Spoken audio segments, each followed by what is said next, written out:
back on last night. What were some of the things you loved about you guys as a team and what you were able to accomplish? Obviously, the fact that we didn't give up, that's the biggest thing. Being down like that, we haven't faced that many times this year, but I feel like we did a great job of staying together and just staying with the game plan. And thoughts on Game 4? Knowing that they're going to come out throwing the best punch, and obviously job's not finished. We made we had a great game yesterday making that comeback, but we know we have Game 4 to really close it out, so we just have to be really locked in for that. You're just trying to find something that worked last night to kind of slow them down. I know you were in there in the small ball look early. You went with Xavier later with some zone. What's kind of that process like of just like trying to find something in a game like that where the other team's so hot? They're a great team, and they did a lot of things offensively that I don't want to say caught us off guard, but we had to, like you said, change up some things and be ready for that. Like you said, throwing out the zone, going small ball. They were able to get going. Andrew, Nemhard, Pascal, they were able to keep their offensive game really smart and tough for us. But again, like I said, we did a great job of weathering that storm throughout the whole game. Not really getting too down on ourselves, even though we were down 18. Just staying the course. Obviously, you're pretty used to the zone there. What's that process like throughout the year of getting ready to play that, having it ready for this moment? Yeah, obviously we really trust our on-ball defense. We trust the defenders that we have. But throwing out a zone there, it's kind of just for a different look. It's not something that we want to hang our hat on because we feel like we do a great job of on-ball defense and switching and helping each other out. But like you said, just something that we had to throw at them because of the way they were scoring. Back in Cleveland, Jalen and Jason said something along the lines of like it took a little time once Donovan Mitchell wasn't playing in that first half of Game 4 to adjust, and then you guys played better in the second half. Were there some similarities last night? It just took a little while to understand what they wanted to do before you could kind of impose your will on the game? I don't want to say that because I feel like we started off the game pretty well. We attacked right off the bat. JB went to the basket, and we were being really aggressive. Their guys, they just they play with supreme confidence.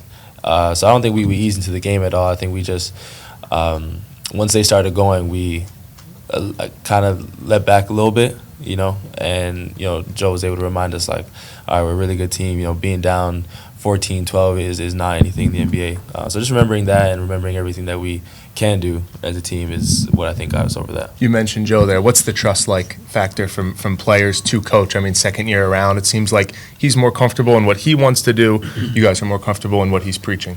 Yeah. I mean, this is my first year with them, obviously, but I could see the trust from the starters down to the bench guys that they have in Joe, and all the stories that I heard last year of them trying to figure stuff out. Even though they did have a great run last year, I feel like this year everyone's really dialed into the same game plan. And that obviously just starts with Joe, calling guys in the summer, getting together with guys in the summer, and, building off that trust and relationships off the court outside of basketball. What is Joe like during timeouts? Like the intensity, like the chaos and everything, like also he kind of did everything he could to kind of galvanize you guys and everything. Yeah, I honestly feel like he does a great job of reading the game. He's obviously a real animated guy, but, I feel like he could really tell.